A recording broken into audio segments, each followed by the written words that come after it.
again, you lovely folks. Letting you know right out the gate, this video is brought to you by Squarespace, the all-in-one platform to build your online presence and run your business. Gonna talk about that a little later, but first, It's gonna be a long year in Gotham.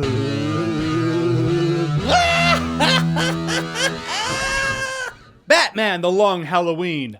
Part 1. So Batman: The Long Halloween is a long-time respected, classic, and hailed graphic novel by Jeff Loeb and Tim Sale. It's a weird flex. Even looking through it now, I just fucking love the tone of this graphic novel. So now we have a two-part adaptation of the graphic novel in animated film form. And first of all, the animation is great. It's top-notch, and it works with The Long Halloween. There's a certain tone you have to have when you're adapting The Long Halloween. And you have to have that tone because whereas there are Batman villains in here and Batman characters that you know for that Batman flair, for the most part it deals with the fact that there's this unknown killer offing mobsters on holidays. They know the killer as Holiday, the holiday killer. And I imagine there are people out there who haven't read the story, they don't know where the story's gonna go, but it's also the birth of a very famous Batman villain. It's a very long-form, modern, gothic, noir, investigative tone you have to go for. And I think this animation does a really good job at adapting that. At first I was like, it has the tone of Batman the Animated Series. If Batman the Animated Series didn't have Danny Elfman doing the score, it has the blow. Yeah, it has the blows. The blows when Batman shows up, just blow. I thought it worked. They do have to take some liberties in adapting the graphic novel story to an animated film. Like Joker, you look at Joker in the graphic novel, he is so exaggerated in his features. You have to take that and put it in a world that works and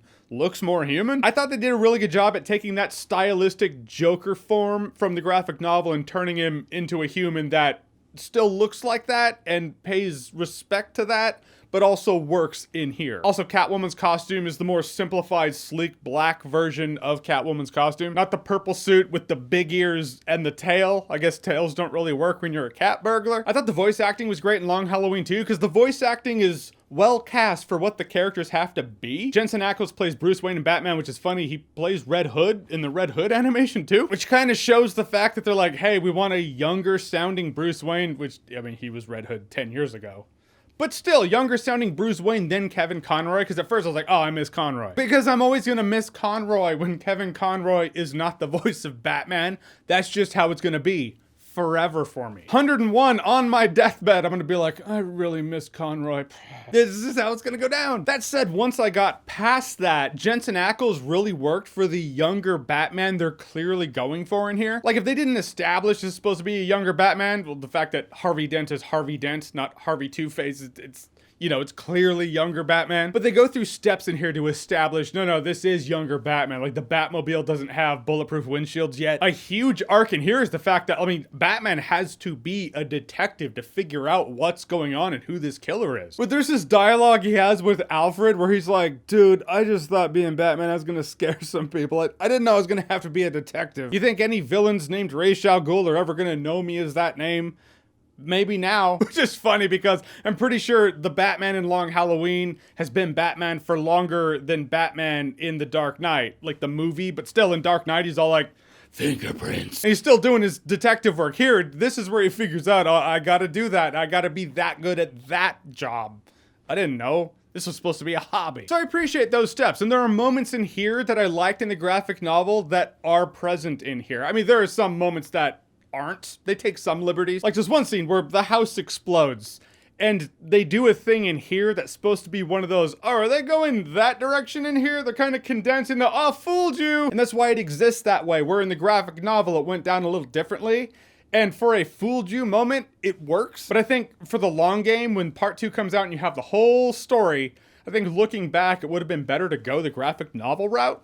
That's just me. And a reason I like the voice acting in here is because the voice acting is well cast to be people who are good people. You know, these are the characters they are. They're supposed to be good. But also, same voice actors kind of illustrate, but do they have a secret? Don't know. I can't really be a lawyer and a criminal, can I?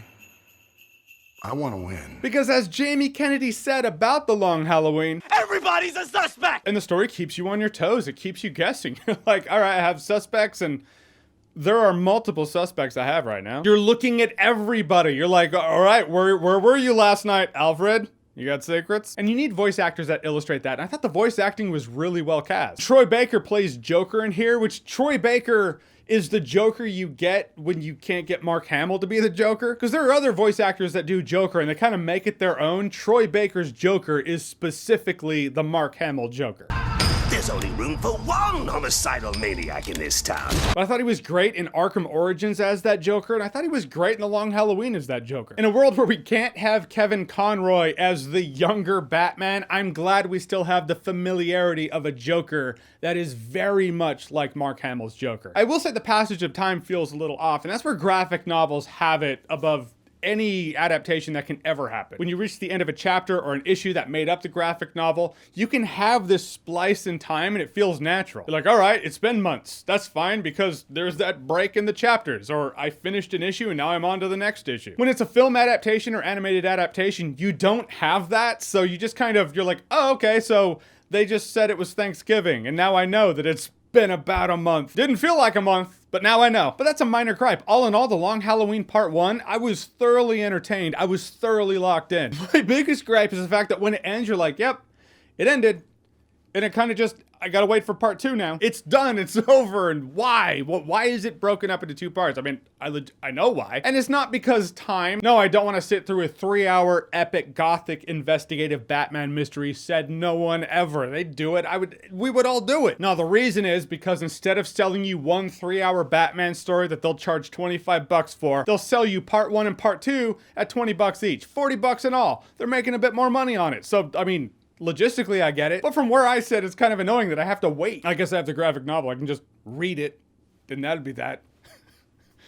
I'm totally gonna do that anyway. It's so good. So in the end, Batman The Long Halloween Part 1, I thought it was really good. Great even. It does the graphic novel justice. I don't have that fulfillment, and I won't until Part 2 comes out. But if you're a fan of The Long Halloween, or you've never read The Long Halloween, I suggest you watch this and or read The Long Halloween. Like, if you watch Part 1, you're just gonna end up reading The Long Halloween because you won't be able to wait. But it's a great Batman story that I'm glad they adapted to an animated film. And so far for Part 1, they did it really well. And as I mentioned before, this video is brought to you by Squarespace. Squarespace sells over 200 top-level domains so you can find the perfect name for your website. Buying a domain from Squarespace is simple. There are no hidden fees. Between that and the fact that you can present videos from YouTube, Vimeo, and Animoto on your Squarespace site, always good to not have to re-upload when you already have the video elsewhere. They're not messing around when they say they're the all-in-one hub to run your online presence. And not just presence, no, empire.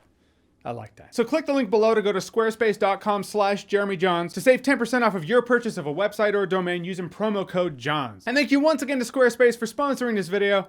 I do appreciate it. All right, so Batman The Long Halloween Part 1. Have you seen it or have you read the graphic novel of The Long Halloween? In either case, what did you think about it? Whatever you thought, comment below, let me know. And as always, if you like what you've seen here and you want to see more, click right here to see more.